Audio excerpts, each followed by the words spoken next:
Hey, it's the Scotch Test Dummies. We're coming to you with something a little bit unique. What is it, Scotty? Independent bottling, James MacArthurs, a 5-year-old Bunnahabhain. 5-year Bunnahabhain. I didn't know what to think of this, but we're going to test it! Let's test it.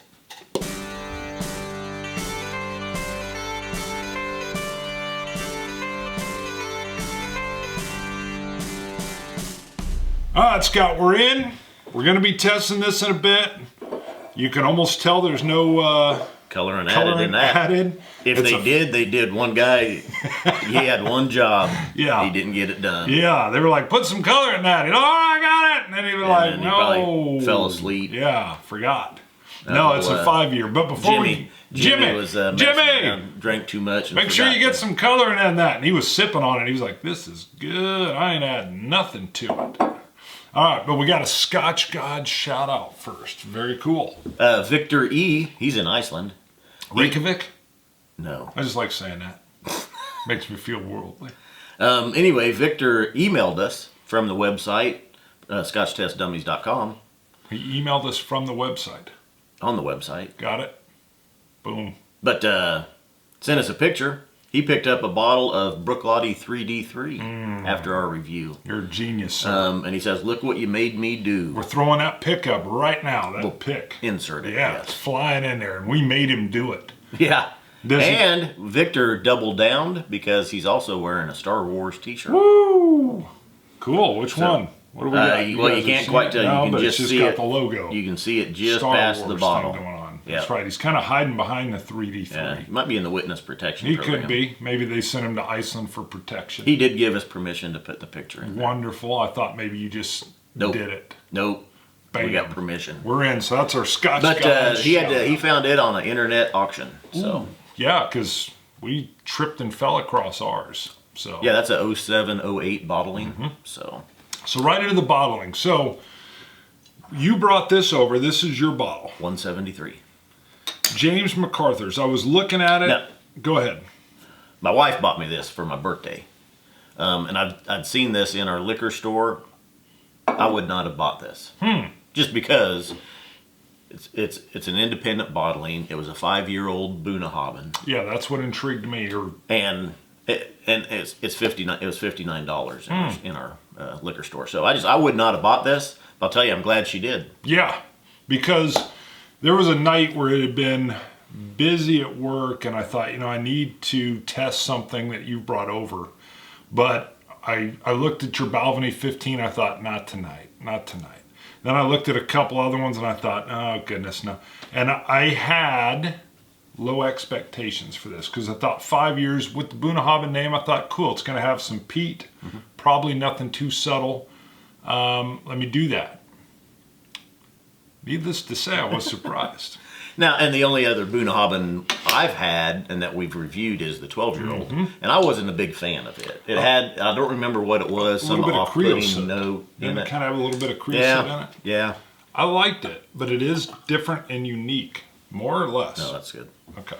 I try to go, if you want less, but okay. If I pour yours, I try to pour it generously. So. So this is an independent bottling, which there's I don't know if there's a lot of them, but they're common. James MacArthur's company basically bought the whiskey from Bunnahabhain after they distilled it. And then James MacArthur has taken it, they've done the aging and the casking. Right. There's a whole side business of this going on. Now, I've heard as the demand's gone way up for whiskey in general, Scotch in general, it's been a little harder for some of these companies to do this. But I hope the main distillers keep them in business because they do different things. Yeah. And I really, really like that right off the bat. Well, one of the best scotches I've had was a 38-year-old Macallan. Right. That was an independent bottling from Gordon and MacPhail. Yes. Now, you've also we've got an exclusive casks, independent bottling of a Kalila. Yes. Right? I believe so. Or was it a Tobermory? No, it is a Tobermory. Tobermory. You're right. It is a Tobermory. Yeah. Yep. And it's surprising as well. So don't just turn your nose up at these independent bottlings. By no means. And most of the time they are so, you can find well-aged statement independent bottlings very reasonably priced. Right. I mean, if you go buy a 21-year Macallan, you're looking at $500. Mm-hmm. Sometimes you can find an independent bottling of a 21-year Macallan for $200. So some of the things of note on here is it states proudly non-chill filtered, distilled 2009, bottled 2014. And if you look over here, it's single malt Scotch whiskey, but it's aged 5 years and matured in a bourbon cask. So they're telling you that that's where it's been. They then add in seashore and faintly sweet on the nose. The taste is sweet with a hint of peat and licorice. And I'm not sure that is what I got on it, but it was intriguing enough that night I thought, I'm not going to take notes. I've got to come back to it a second time. But when Scott said, hey, what do you want to do? We got to do a Scotch. I pulled this down. Yeah. So I get a salty brininess right up front. Yep. I mean, that seashore is there. Yep. Lemon citrus. So I have like it's like a salty taffy sugar water. Sugar water. Sugar. Now I also have, this kind of reminds me of a white dog. An unaged spirit. Just Really? right out of the distiller. I mean, as soon as it's distilled, that white dog, before it goes into a barrel, they call it a white dog. Yeah. A clear, unaged. I just get it. You've had a lot of that? Couple. Really? Yeah. I don't know. I think I've tried it once. Which is probably just from the youth of it. Okay. You're right. I get a little bit of that wispy lemongrass. Almost a custard. Like a sweet, creamy vanilla custard. So it's got a lovely nose on it. That is bottled at 45% also. Now the taste is just delicious. It kind of harkens me back to that Bunnahabhain with the peatiness. And I'm not going to call for a head-to-head or anything versus whatever. But I get a little bit of that taste, but then I get only what I can call that sweet, almost like a tres leche, which is a cake where they put a cream on it. My wife, it's kind of a Puerto Rican deal, and they put this cream on it, this heavy cream, and it's a sweet cream, and it just kind of reminds me of that. And maybe it's kind of a lemon cake with the cream on there. But it's got those peat subtleties underneath it. Lemon saltwater taffy. Vanilla. I get a vanilla on the palate. A saltiness and a nuttiness. That lemon citrus sweetness. I get say saltwater taffy. Right. I get the nuttiness that comes in the middle. And the finish, there's almost like the peat's way in the back, subtle, lingering on the rear of my tongue. But what lingers is the sweetness. And it's almost got like that sugary finish. And I was blown away. I was shocked by this. Yeah. I expected at 5 years that it was going to be this like peat punch, which is why I went toward it. This strong peated flavor, and you let the color of it kind of bias you too, didn't you? No, I've learned a lot with my younger peats. The peat monster taught me on that the color means little. Color matter of doesn't mean fact, everything, yeah. right. And with the peats, I like them younger anyway, because then they're usually stronger with the peat, more pungent, more flavorful, more smoky. As far as a bias, I definitely thought, looking at it, that I was going to be getting something of a peat monster-ish drink, it as youthful as it was. So as I nosed it, and I don't pick up any peat on the nose, I was a little surprised, because I thought I was going to be smelling it as soon as I poured it, kind of like with a Lafroy or an Ardbeg. And then when I tasted it, I was just like, what? What is this? So it's got that subtleness of the peat with all these nice sweet flavors. With water, the saltiness, the brininess is still on the forefront on the nose. Now on the palate, I do get more vanilla cream, and what I just have a very, very light peat. Just a wisp of smoke with it. Yeah,